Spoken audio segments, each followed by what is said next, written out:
彼の謙虚さはすごいです。そして彼は王としてヤコブの子孫を永遠に統治します。彼の王国は決して終わることはありません。ルカ1章33節。主イエス・キリストの親愛なる友人たち、あなたたちに平安がありますように。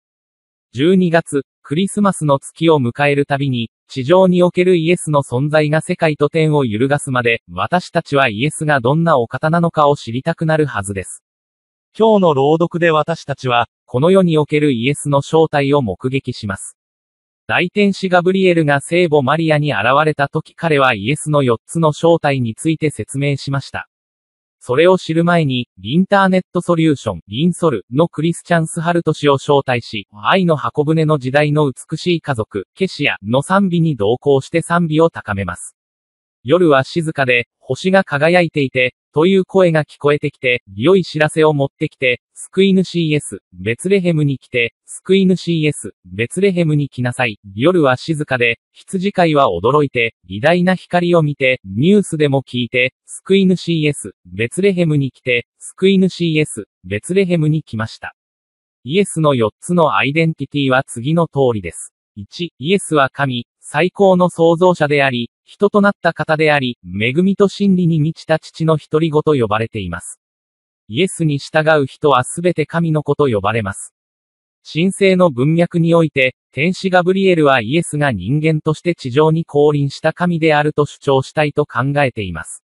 2、永遠の王、天使ガブリエルもマリアに会った時、イエスは永遠の王であると言いました。ガブリエルの言う王とは、政治的な意味での王ではなく、精神的な意味での王です。天使ガブリエルも、イエスは神が約束した救世主であると言いました。3、イエスの神聖さ。天使ガブリエルはマリアに彼女が産む子供は聖なる子であると言いました。ルカ1章35節。天使はマリアに答えました。聖霊があなたに臨み、糸高き神の力があなたを覆うでしょう。したがって、あなたが産む子供は聖と呼ばれます。イエスは夫婦関係から生まれた子供ではないということ。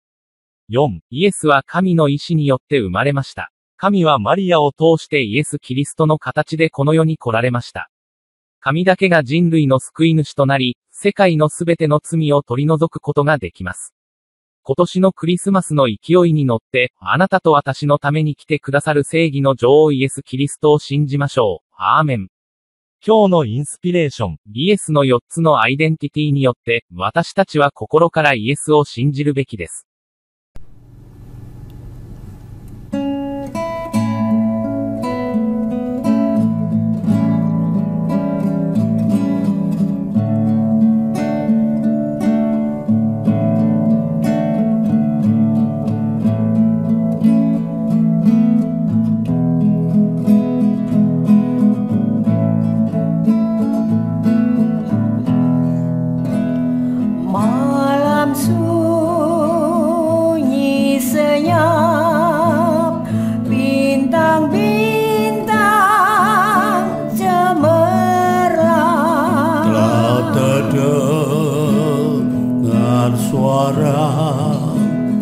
Bawa kabar senang Yesus juru selamat datang di Bethlehem.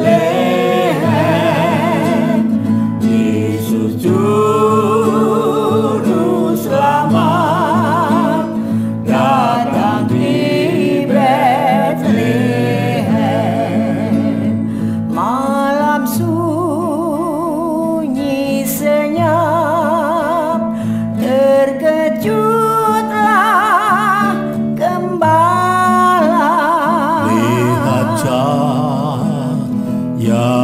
besar dengan watak